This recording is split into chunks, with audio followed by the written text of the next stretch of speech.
ট্র্যাক্টরতে তেঁতুলিয়া পর্যন্ত আমার গাড়ি চলে, শুধু ময়মনসিংহ এবং নোয়াখালীর ভিতরে আমার গাড়ি চলে না। সারা বাংলাদেশে সব জায়গাতে আমার পরিবহন আছে, আপনারা জানেন।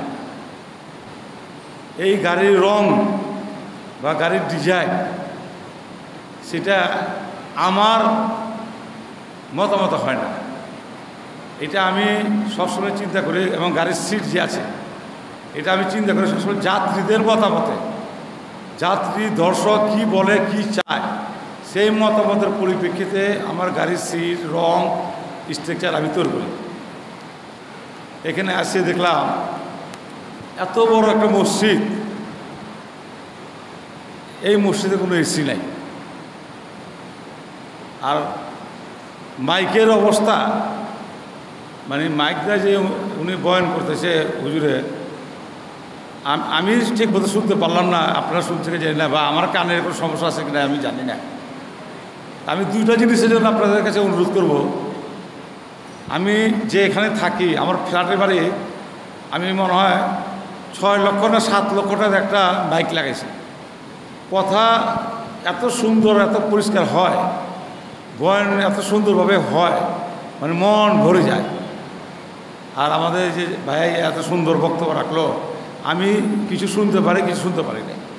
এই জন্য আমি আপনাদের কাছে অনুরোধ করব, এই কমিটির সভাপতি, সেক্রেটারি বা মুসলি ভাইরা যারা আছেন, 10 লাখ 20 লাখ একটা বাইক ঠিক করেন, মাইকের ব্যবস্থা ঠিক করেন। যদি আমার কোনো সহযোগিতা লাগে আমি সহযোগিতা করবো ইনশাল্লাহ। আর দ্বিতীয় কথা, যতই আপনার ফ্যান দেন ঘরেতে, এখানে যতই ফ্যান লাগে মানুষের শরীরে একটা ঘামের বা একটা গরম আছে, এটা কিন্তু আপনার মেকআপ হবে না। বৃষ্টি পড়লে আপনার জানালা লাগাই রাখতে হবে, আপনি তখন গরমে কী করবেন? তা আমি এই মসজিদে আমার জানা মতে মিরপুরে অনেক লোকের এখানে অবদান আছে, হয়তো আপনারা জানেন না। পূর্বে যারা কমিটি ছিল তারা বলতে পারবে। গাবতলী, আমিনবাজার, আমাদের যে সাভারের ব্রিকফিল্ড আছে, অনেক ব্রিকফিল্ডের মালিক এখানে ইটা দিচ্ছে, আমার নিজে জানা আছে। তা আমি অনুরোধ করব যে 2টা কাজ, এসিটা লাগানোর ব্যবস্থা করেন এবং মাইকটা সুন্দর একটা মাইক লন। এই মাইকের সাহায্যে বয়ানটা আপনার শুনতে খুব ভালো হবে। মক্কা শরীফের কথা, অনেকে মক্কা শরীফে গিয়েছেন, দেখছেন আপনারা কি সুন্দর সাউন্ড। আমি আর কিছু বলবো না, আমি এই কথা, এই 2টা কথা বললাম। এই 2টার জন্য যদি কোনো সাহায্য সহযোগিতা আমার লাগে আমি শরিক হব, এবং আপনারা শরিক হয়ে এই 2টা জিনিস অতি তাড়াতাড়ি ঠিক করেন।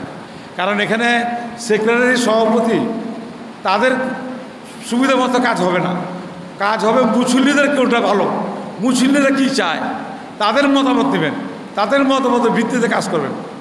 এই আমার কথা। সবাইকে ধন্যবাদ। আসসালামু আলাইকুম।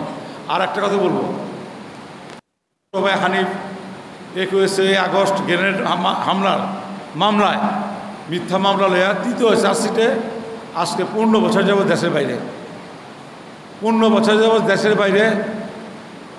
ওনার জন্য আপনারা দোয়া করবেন।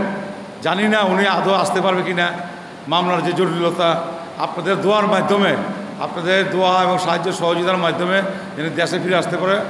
আমার ভাইয়ের জন্য দোয়া করবেন, আমি আপনাদের জন্য দোয়া করি। আপনাদের সাথেই থাকতে চাই, সাথেই থাকবো ইনশাল্লাহ। আপনারা আমাকে সবসময় পাবেন ইনশাল্লাহ আপনার পাশে। সবাইকে ধন্যবাদ। আসসালাম।